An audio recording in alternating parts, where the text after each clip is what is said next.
Hello friends, આપણી YouTube channel game changing સાયકોલોજીમાં આપ સૌનું હાર્દિક સ્વાગત છે। આજના વિડીયોમાં આપણે પ્રોબેશન ઓફિસર, ચીફ ઓફિસર અથવા પીએસઆઈની પરીક્ષા યા જે વિદ્યાર્થીઓનું મનોવિજ્ઞાન છે એવા વિદ્યાર્થીઓ માટે જીસેટમાં અને યુજીસી નેટમાં પણ પ્રશ્ન પૂછાય છે, તો એવા અંગેની આપણે ચર્ચા કરીશું। આજના વિડીયોમાં આપણે નવો અભ્યાસક્રમ જે સિલેબસ આવ્યો છે એ અનુસાર મનોવિજ્ઞાનમાં જે છે તો એમાં પ્રત્યક્ષીકરણ એટલે શું અને સંગઠનના નિયમો આપવામાં આવ્યા છે, તો એ અંગેની આપણે વિસ્તૃત ચર્ચા કરીશું। તો આ વિડીયો નંબર 1 છે, ખૂબ જ અગત્યનો સાબિત થશે જે પ્રોબેશન ઓફિસરમાં। તો સૌપ્રથમ જોઈએ પ્રત્યક્ષીકરણ, જેને પરસેપ્શન અંગ્રેજીમાં કહેવામાં આવે છે, તો એનો અર્થ શું થાય છે તો એ જોઈએ। તો આસપાસના જગત પ્રત્યે સભાન થવાની પ્રક્રિયા એટલે પ્રત્યક્ષીકરણ, કે આપણી આસપાસના જગત એટલે કે આપણી આસપાસ જે પણ કંઈ બનાવ બને છે તો એ અંગે સભાન એટલે કે જાણકારી મેળવીએ છીએ, એટલે કે સભાન થવાની જે પ્રક્રિયા છે એને પ્રત્યક્ષીકરણ કહેવામાં આવે છે। જુદા જુદા સંવેદનોનું સંકલન કરીને અર્થ તારવવો એટલે પ્રત્યક્ષીકરણ, કે આપણી આજુબાજુનું જે વાતાવરણ છે એમાં જુદા જુદા સંવેદનોનું સંકલન થાય છે, એટલે કે 5 સંવેદન તમને ખ્યાલ હશે, આપણી 5 જ્ઞાનેન્દ્રિય દ્વારા આપણને સંવેદન થાય છે। આંખ, કાન, નાક, જીભ અને ત્વચા દ્વારા આપણને સંવેદન થાય છે। હવે જુદા જુદા સંવેદનોનું સંકલન થાય એટલે કે ફોર એક્ઝામ્પલ કોઈક વસ્તુ હોય તો એ વસ્તુ હોય એની સાથે કંઈક અવાજ આવતો હોય, ગરમી, ઠંડી હોય, તો એ બધા સંવેદનોનું સંકલન કરીને આપણે અર્થ તારવીએ તો એને પ્રત્યક્ષીકરણ કહેવામાં આવે છે। ફોર એક્ઝામ્પલ રેલવે સ્ટેશન ઉપર ટ્રેન આવતી જોઈએ છે, એનો અવાજ આવે છે, એનાઉન્સમેન્ટ થાય છે, તો એ બધાનું સંવેદન કરી અલગ અલગ સંકલન કરવામાં આવે છે અને એનો અર્થ તારવીએ તો એને પ્રત્યક્ષીકરણ કહેવામાં આવે છે। સંવેદન કરતાં પ્રત્યક્ષીકરણ જટિલ પ્રક્રિયા છે, કે સંવેદનમાં તો આંખ, કાન, નાક, જીભ અને ત્વચા દ્વારા આપણને જે પણ ફોર એક્ઝામ્પલ આંખ દ્વારા આપણને કોઈ વસ્તુ જોઈએ છે એટલે સંવેદન થાય છે, પરંતુ પ્રત્યક્ષીકરણમાં એ પ્રક્રિયા જટિલ છે। સંવેદનોનો સંબંધ ઉદ્દીપકો સાથે છે। આ સંવેદનો જ્ઞાનેન્દ્રિય દ્વારા મગજ સુધી પહોંચતા મગજ દ્વારા એનું અર્થઘટન થાય છે, એટલે કે 5 જ્ઞાનેન્દ્રિય દ્વારા સંવેદન થાય છે। એ સંવેદન જે થાય છે એ આપણી જ્ઞાનેન્દ્રિય દ્વારા મગજ સુધી પહોંચે છે અને પછી મગજ દ્વારા એનું અર્થઘટન કરવામાં આવે છે। હવે પ્રત્યક્ષીકરણની વ્યાખ્યા જોઈએ તો જેના દ્વારા આપણે પદાર્થોને તેમના યથોચિત સ્વરૂપમાં ઓળખીએ છીએ એને પ્રત્યક્ષીકરણ કહેવામાં આવે છે।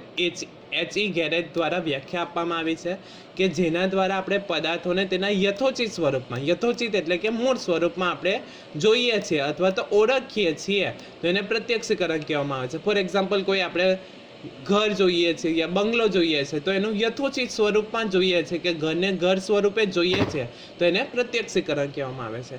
પ્રત્યક્ષીકરણ એ એવી પ્રક્રિયા છે જેના દ્વારા આપણે આપણા પર્યાવરણમાંના ઉદ્દીપકોની તરેનું સંગઠન અને અર્થઘટન કરીએ છીએ। સંગઠન એટલે કે સમૂહ અને અર્થઘટન એટલે કે કોઈ ચોક્કસ મૂળ સ્વરૂપમાં અથવા યથોચિત સ્વરૂપમાં જોવું તો એને પ્રત્યક્ષીકરણ કહેવામાં આવે છે। આ વ્યાખ્યા હિલગાર્ડ, એટકિન્સન અને એટકિન્સન દ્વારા આપવામાં આવી છે। હવે જે સિલેબસમાં છે એ અનુસાર આપણે જોઈએ તો પ્રત્યક્ષીકરણમાં સંગઠનના નિયમો, પ્રત્યક્ષીકરણમાં સંગઠનનું મહત્વ ખૂબ છે। સંગઠન એટલે કે સમૂહ અથવા તો ગ્રુપ કહી શકીએ।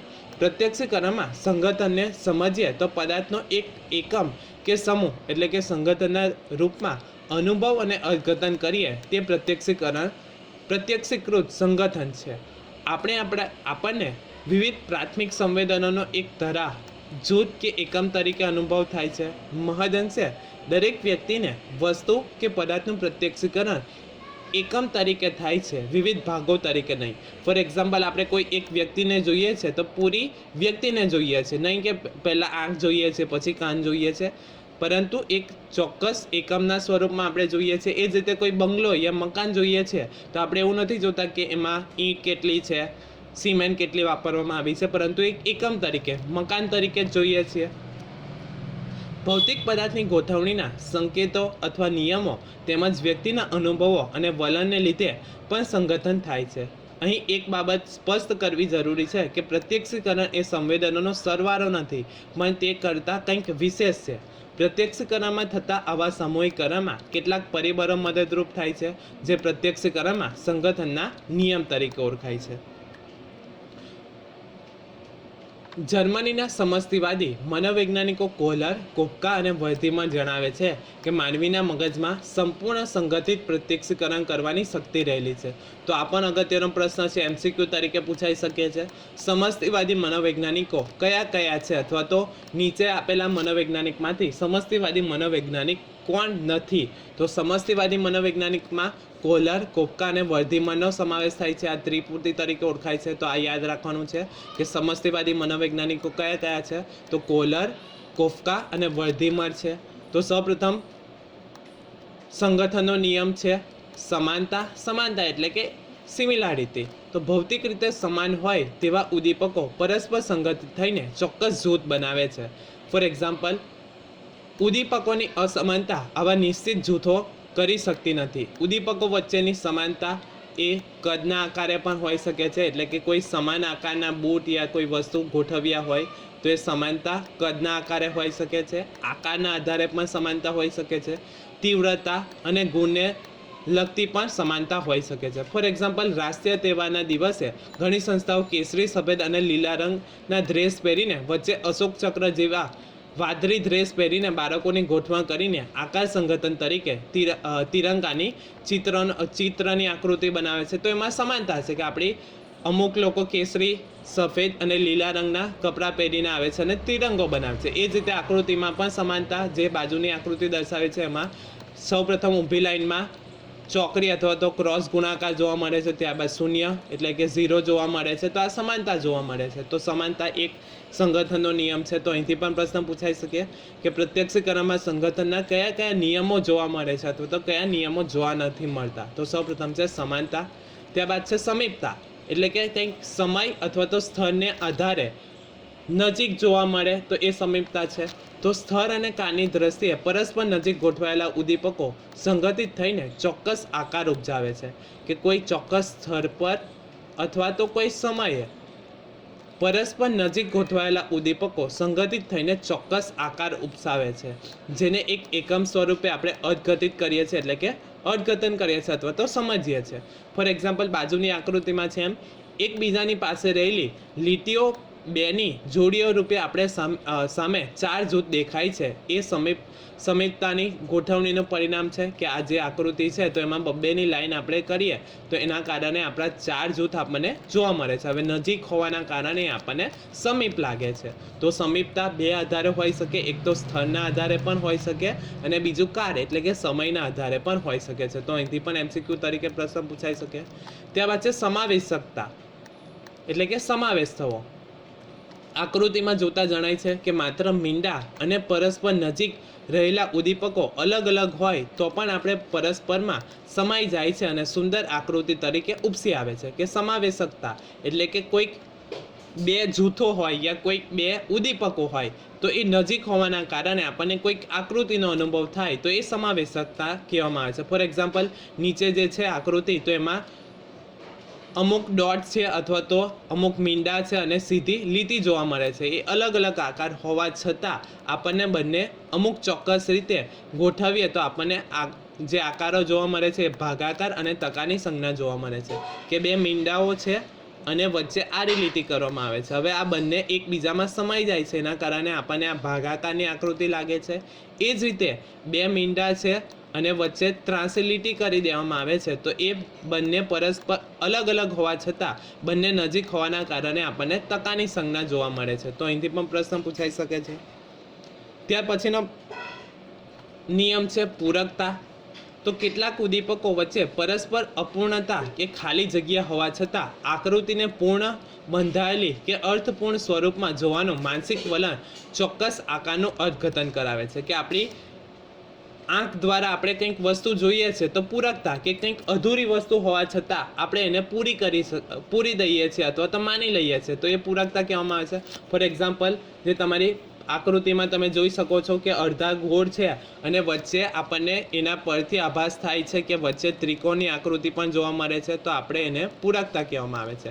આકૃતિમાં જોતા જણાય છે કે સફેદ આકારનો ત્રિકોણ દોરેલો ન હોવા છતાં 3 વર્તુળમાં કપાયેલા ભાગની ગોઠવણને કારણે તેને પૂર્ણ ત્રિકોણ તરીકે પ્રત્યક્ષીકૃત વિકૃત આપણે કરીએ છીએ તો એને પૂરકતા કહેવામાં આવે છે. એટલે કે કોઈ અપૂર્ણ બાબત હોય કે કોઈ ખાલી જગ્યા હોય છતાં આપણે એને પૂર્ણ સ્વરૂપ જોઈએ છે તો એને પૂરકતા કહેવામાં આવે છે. તો આ પ્રત્યક્ષીકરણમાં સંગઠનનો નિયમ છે.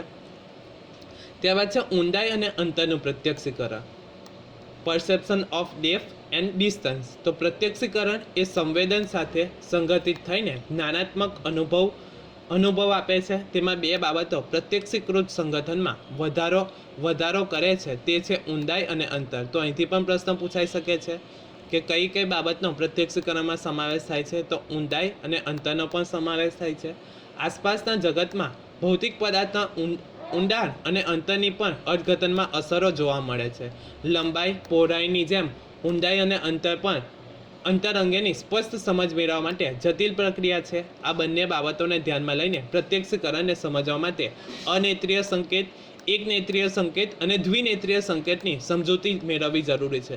તો અહીંથી પણ પ્રશ્ન પૂછાઈ શકે છે, ઊંડાઈ અને અંતરની પ્રત્યક્ષીકરણમાં કઈ બાબતોનો સમાવેશ થાય છે? તો અનેત્રીય સંકેત, ત્યારબાદ છે એકનેત્રીય સંકેત અને દ્વિનેત્રીય સંકેત.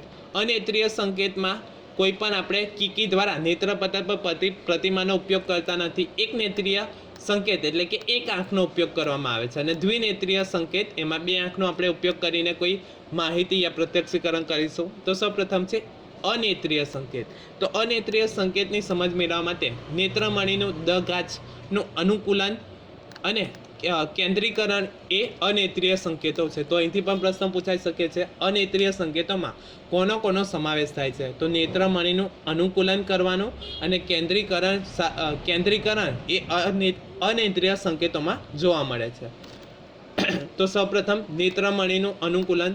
તો દૂરના પદાર્થનું પ્રતિબિંબ મેળવવા માટે નેત્રમણી સંકોચાય છે કે કોઈક દૂરની વસ્તુ આપણે જોવા માટે આપણી આંખમાં રહેલો જે નેત્રમણી છે તો એ સંકોચાય છે અને તેની સાથે બહિર્ગોળતા ઘટે છે. નજીકના પદાર્થનું પ્રતિબિંબ ઝીલવા માટે નેત્રમણી ફૂલે છે. તો અહીંથી પણ પ્રશ્ન પૂછાઈ શકે છે કે દૂરની વસ્તુનું પ્રતિબિંબ મેળવવા માટે નેત્રમણી શું થાય છે? તો નેત્રમણીમાં સંકોચન થાય છે અને નજીકની વસ્તુ ઝીલવા માટે યા નજીકની વસ્તુ જોવા માટે નેત્રમણી ફૂલે છે, જેથી તેની અંતર્ગોળતામાં વધારો થાય છે.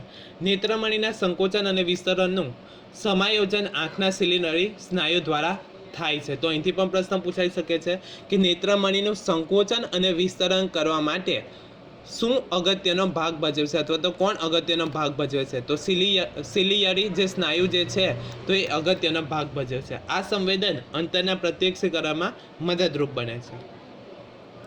ત્યારબાદ છે કેન્દ્રીકરણ. તો આસપાસના પદાર્થને જોવા માટે સર્વપ્રથમ આંખ ચારેય દિશામાં ફેરવી શકાય છે. વળી એક આંખ બંધ કરીને બીજી આંખ ખુલ્લી આંખ ફેરવીએ તો બંધ આંખનો દોરો પણ તે જ દિશામાં ફરતો અનુભવાય છે. એટલે કે આપણે બે આંખમાંથી એક આંખ બંધ રાખીએ અને બીજી એક આંખ જે ખુલ્લી હોય તો જે ખુલ્લી આંખ છે એને આપણે ગમે એ દિશામાં ફેરવીએ તો બંધ આંખ પણ એ દિશામાં ફરતી હોય એવો આપણને અનુભવ થાય છે. બંને આંખ વચ્ચે આવો દ્રષ્ટિ સમન્વય ખૂબ નાની વયથી વિકાસ પામે છે. એ જ રીતે દૂરથી નજીક કે નજીકથી દૂર દ્રષ્ટિ ફેરવીએ ત્યારે બંને આંખોનું કેન્દ્રીકરણ સાથે જ થાય છે. એટલે કે કોઈ દૂરની વસ્તુ જોવા માટે યા નજીકની વસ્તુ જોવા માટે આપણે બંને આંખને કેન્દ્રીકરણ કરીએ છીએ. એટલે કે એમાં એવું નથી બનતું કે એક આંખ દૂરનું જોઈ અને બીજી આંખ નજીકનું જોઈ, પરંતુ બંનેમાં સમન્વય જોવા મળે છે. ત્યારબાદ છે એકનેત્રીય સંકેતો. તો ઊંડાઈ અને અંતરના સંવેદન અને પ્રત્યક્ષીકરણમાં જ્યારે સંકેતો મેળવવા માટે એક જ આંખનો ઉપયોગ જરૂરી હોય ત્યારે આવા સંકેતને એકનેત્રીય સંકેત કહેવામાં આવે છે. શબ્દ પરથી જ ખબર પડી જાય, એકનેત્રીય સંકેત એટલે કે કોઈ એક જ આંખનો આપણે ઉપયોગ કરીએ તો એને એકનેત્રીય સંકેત કહેવામાં આવે છે. તો એકનેત્રીય સંકેતમાં કોનો સમાવેશ થાય છે? તો અંતઃસ્થિતિ. તો અંતઃસ્થિતિ કોને કહેવામાં આવે એ પણ અગત્યનું છે. તો કોઈ પણ પદાર્થ અન્ય પદાર્થના દ્રશ્યને અવરોધતો હોય તો પૂર્ણપણે જોઈ શકાતા પદાર્થ આપણાથી નજીક છે અને થોડો ઢંકાયેલો પદાર્થ આપણાથી દૂર છે એવા સંકેત આપણને મળે છે, જેને અંતઃસ્થિતિ તરીકે ઓળખવામાં આવે છે. અંતઃસ્થિતિ એટલે શું? કોઈ બે પદાર્થ હોય એમાંથી એક પદાર્થ આગળ હોય અને બીજો પદાર્થ પાછળ હોય તો જે આગળનો પદાર્થ આપણે પૂર્ણ રૂપે જોઈ શકીએ છીએ અને પાછળનો પદાર્થ અડધો જોઈ શકીએ છીએ તો એને અંતઃસ્થિતિ કહેવામાં આવે છે, કે જે પૂર્ણ જોઈ શકાય છે એવો પદાર્થ આપણાથી નજીક હશે અને થોડો ઢંકાયેલો પદાર્થ જે છે તો એ આપણાથી દૂર હશે, તો એને અંતઃસ્થિતિ કહેવામાં આવે છે. ફોર એક્ઝામ્પલ, બાજુની આકૃતિમાં છે એમ ત્રિકોણ એ જે છે એ આકાર રેખાથી ત્રિકોણ બીની રેખા આકાર રેખા ઢંકાયેલી છે, જેથી આકાર રેખા ઢંકાયેલી જતી હોય તો તે ત્રિકોણ પાછળ હોવાનું આપણે અનુમાન કરીએ છીએ, કે ત્રિકોણ એ જે છે એ આપણાથી નજીક છે, જે પૂર્ણ રીતે આપણે જોઈ શકીએ છીએ. જ્યારે ત્રિકોણ બી જે છે તો એ થોડો ઢંકાયેલો છે, તો આપણે એવું અનુમાન કરી શકીએ છીએ કે એ દૂર છે. ત્યારબાદ છે વાયુગત પારદર્શન. તો સામાન્ય રીતે પાસે રહેલા ઉદ્દીપકોની વિગતો અને બાહ્ય આકાર દર્શાવતી રેખાઓ સ્પષ્ટ દેખાય છે. દૂરના ઉદ્દીપકની બાહ્ય આકારની રેખાઓ અને વિગતો વાતાવરણની અસરના લીધે ધૂંધળી અને ઝાંખી દેખાય છે. આપણને અનુભવ થતો હશે કે દૂરની વસ્તુ આપણને વાતાવરણમાં દૂર અથવા તો ઝાંખી દેખાય છે, કે વાતાવરણમાં દૂર હોવાના કારણે યા કોઈ અંધારું યા પૂરતો પ્રકાશ ન હોવાના કારણે આપણને દૂરની વસ્તુ ઝાંખી દેખાય છે. ઊંચા મકાન પરથી જોતા નજીક આવેલા પદાર્થ કે વ્યક્તિ સ્પષ્ટ દેખાય છે અને દૂરના પદાર્થ કે વ્યક્તિ અસ્પષ્ટ દેખાય છે અને દ્રશ્ય સંવેદન ઝાંખું થાય છે. આ સંકેતને ધ્યાનમાં લઈને જ સ્ટેજ પર અંતરનો ભ્રમ ઊભો કરવા માટે વચ્ચે પાતળા કપડાની જાળીના પડદાની ગોઠવણ કરવામાં આવે છે, કે જ્યારે આપણે જાદુ કરીએ, સર્કસ જોવા જઈએ ત્યારે આપણને આવો ભ્રમ કરવામાં આવે છે. તો એ ભ્રમ શાના કારણે થાય છે? તો અંતરના કારણે એ ભ્રમ કરવામાં આવે છે, કે વચ્ચે થોડા અંતરે પાતળા કાપડની જાળીઓ રાખી દેવામાં આવે છે, કે જેના કારણે આપણને અમુક વસ્તુઓ દેખાતી નથી, તો એના કારણે પણ ભ્રમ ઉત્પન્ન કરવામાં આવે છે. ત્યારબાદ છે રેખિક પરિપ્રેક્ષ્ય. તો સમાન અંતરની રેખાઓ દૂર જતા ક્ષિતિજ તરફ કોઈ બિંદુએ નેત્રપથ પર એક થતી દેખાય છે, તો એ રેખીય પરિપ્રેક્ષ્ય કહેવામાં આવે છે, કે અમુક સમાન અંતરથી રેખાઓ દૂર જતાં આપણને ક્ષિતિજ ઉપર કોઈક બિંદુએ નેત્રપથ પર એક થતી હોય એવો આપણને આભાસ થાય છે, અને રેખીય પરિપ્રેક્ષ્ય કહેવામાં આવે. ફોર એક્ઝામ્પલ, રેલવેના પાટા તમે જ્યારે જો ત્યારે અમુક અંતરે એવું લાગે છે કે રેલવેના પાટા ભેગા થઈ ગયા છે, તો એને રેખીય પરિપ્રેક્ષ્ય કહેવામાં આવે છે, કે આપણે સમાન અંતરથી રેખાઓ જે છે તો એ થોડા દૂર આપણે જોઈએ તો એ આપણને ભેગી થતી હોય તો એને રેખીય પરિપ્રેક્ષ્ય કહેવામાં આવે છે. ત્યારબાદ છે પ્રકાશ અને છાયા. તો હંમેશા પ્રકાશ ઉપરથી નીચે તરફ ગતિ કરે છે, તેથી તમામ પદાર્થોના પડછાયા નીચે અને પાછળની તરફ પડતા જોવા મળે છે. આ રીતે પ્રકાશ અને છાયા પદાર્થના અંતરનો નિર્ણય લેવામાં નિર્ણાયક ભાગ ભજવે છે. ચંદ્ર જેવા ઉપગ્રહ પર ખાડા, ખીણ અને ટેકરા જેવા વિસ્તારમાં ફોટોગ્રાફ જોતા પ્રકાશવાળો ભાગ ટેકરાવાળા વિસ્તારમાં અને છાયાવાળો ભાગ ખાડાવાળા ભાગમાં તરીકે અર્થઘટિત કરવામાં આવે છે. તો એ પ્રકાશ અને છાયા પણ એક નેત્રીય સંકેતોમાં જોવા મળે છે. ત્યારબાદ છે સાપેક્ષ કદ.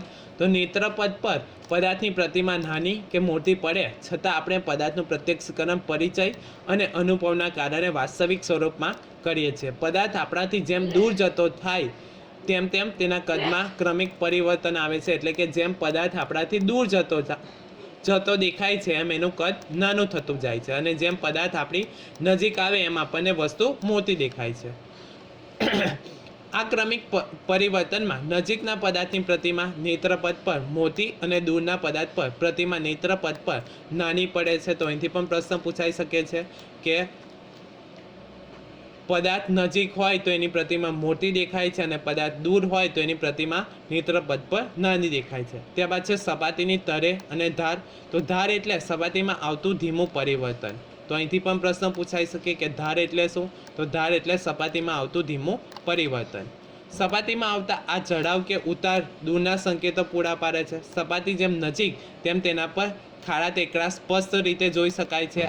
આ અંતર જેમ વધે એમ સપાટી વધુ એક સરખી અને સપાટ લાગે છે. તેથી જ ગુજરાતીમાં કહેવત છે કે ડુંગરા દૂરથી રળિયામણા લાગે, કે આપણે કોઈ પર્વત જોઈએ તો દૂરથી જોઈએ તો આપણને સારો લાગે છે, પરંતુ જેમ જેમ આપણે ડુંગર યા પર્વતને નજીકથી જોઈએ તેમ આપણને એમાં ખાડા ટેકરા વધારે જોવા મળે છે. ત્યારબાદ છે દ્વિનેત્રીય સંકેત. તો દ્વિનેત્રીય સંકેત એટલે શું? કે જેમાં બંને આંખનો આપણે ઉપયોગ કરીએ તો એ દ્વિનેત્રીય સંકેત કહેવામાં આવે છે. દ્રષ્ટિ સંવેદનમાં કોઈપણ વ્યક્તિ જ્યારે ઉદ્દીપકને બે આંખ વડે જુએ ત્યારે તેના બંને નેત્રપથ પર પદાર્થની બે થોડી જુદી પ્રતિમા એક સાથે ઉપસી આવે છે, તેમ છતાં વ્યક્તિ એક જ પદાર્થનું પ્રત્યક્ષીકરણ થાય છે, તો આ સ્થિતિને દ્રષ્ટિ પ્રત્યક્ષીકરણમાં દ્વિનેત્રીય સંકેતથી ઓળખવામાં આવે છે. કે આપણે નેત્રપટ પર પદાર્થની બે થોડી જુદી પ્રતિમા ઉપસે છે, છતાં પણ આપણે કોઈ એક જ વસ્તુનું પ્રત્યક્ષીકરણ કરીએ છીએ, તો એને દ્વિનેત્રીય સંકેત કહેવામાં આવે છે. જેના બે પ્રતિમા કે દ્વિનેત્રીય વિષમતા એમ બે પ્રકારો પડે છે. તો અહીંથી પણ પ્રશ્ન પૂછાઈ શકે છે, દ્વિનેત્રીય સંકેતોમાં કેટલા પ્રકારો પડે છે? તો બેવડી પ્રતિમા અને દ્વિનેત્રીય વિષમતા એ તેના પ્રકાર છે. તો સૌપ્રથમ જોઈએ બેવડી પ્રતિમા. તો જ્યારે પાસેની કોઈ વસ્તુ પર દ્રષ્ટિને એકાગ્ર કરી તેની પાછળની બીજી વસ્તુ કે પદાર્થને જોવાનો પ્રયત્ન કરીએ તો પાછળના દૂરના પદાર્થની બે પ્રતિમા દેખાય છે, તો એ બેવડી પ્રતિમા કહેવામાં આવે છે. કે કોઈ બે વસ્તુ પડેલી હોય તો આગળની વસ્તુ કરતાં પાછળની વસ્તુ આપણે જ્યારે જોવાનો પ્રયત્ન કરીએ ત્યારે આપણને બે વસ્તુ દેખાતી હોય તો એ બેવડી પ્રતિમા કહેવામાં આવે છે. હકીકતમાં વ્યક્તિ બે પ્રતિમાનો સ્પષ્ટ અનુભવ થતો નથી, પણ તેનો આભાસ પદાર્થના સાપેક્ષ અંતરને ઓળખવામાં આવે છે, તો એ બેવડી પ્રતિમા કહેવામાં આવે છે. ત્યાર પછી દ્વિનેત્રીય વિષમતા. દ્રષ્ટિ સંવેદનમાં કોઈ પણ પદાર્થ કે ઉદ્દીપકને નજીકથી જોઈએ ત્યારે બે આંખના નેત્રપટ પર પડતું જે તે ઉદ્દીપકનું દ્રશ્ય તદ્દન સમાન હોતું નથી. બંને ઉદ્દેશ્યમાં ભિન્નતા હોય છે. તેનું મૂળ કારણ બંને આંખો વચ્ચે લગભગ 2 થી 2.5 ઇંચનું અંતર જોવા મળે છે. એટલે કે જે આપણી બે આંખ છે તો એ દ્વિનેત્રીય વિષમતાનું મુખ્ય કારણ શું છે? તો બંને આંખ વચ્ચેનું જે અંતર છે તો એના કારણે દ્વિનેત્રીય વિષમતા જોવા મળે છે. એટલે કે બે આંખ વચ્ચે જે અંતર છે તો એના કારણે આપણને અમુક આભાસ થાય છે યા ભિન્નતા થાય છે. બે આંખોના નેત્રપટમાં આવેલા પિત્ત બિંદુઓના સ્થાન વચ્ચે પણ તફાવત જોવા મળે છે. ડાબી આંખને દ્રષ્ટિ ક્ષેત્રમાં રહેલા પદાર્થનો ડાબો વિસ્તાર થોડો વધારે દેખાય છે, તે જ રીતે જમણી આંખને પદાર્થનો જમણો વિસ્તાર થોડો વધારે દેખાય છે. આ પરિસ્થિતિને દ્વિનેત્રીય યા નેત્રપટીય વિષમતા કહેવામાં આવે છે. બંને આંખના નેત્રપટ પર પડતી પ્રતિમામાં વિષમતા હોવા છતાં બંને આંખોમાં પ્રતિમા પરસ્પર ભળી જાય છે અને આપણે બે વસ્તુને અલગ દેખાતી નથી, પરંતુ અંતર અને ઊંડાઈનું પ્રત્યક્ષીકરણ આપણને સ્પષ્ટ થાય છે. ટૂંકમાં દ્વિનેત્રીય વિષમતા શાના કારણે થાય છે? તો બંને આંખ વચ્ચે આપણું જે અંતર જોવા મળે છે તો એના કારણે આપણને દ્વિનેત્રીય વિષમતા થાય છે. આશા રાખું છું કે તમને આ વિડીયોમાં સમજ પડી ગઈ હશે, અને જો તમને આ વિડીયો પસંદ પડ્યો હોય તો વધુમાં વધુ લાઇક કરો, શેર કરો અને અમારી ચેનલને સબસ્ક્રાઈબ કરો. Thank you.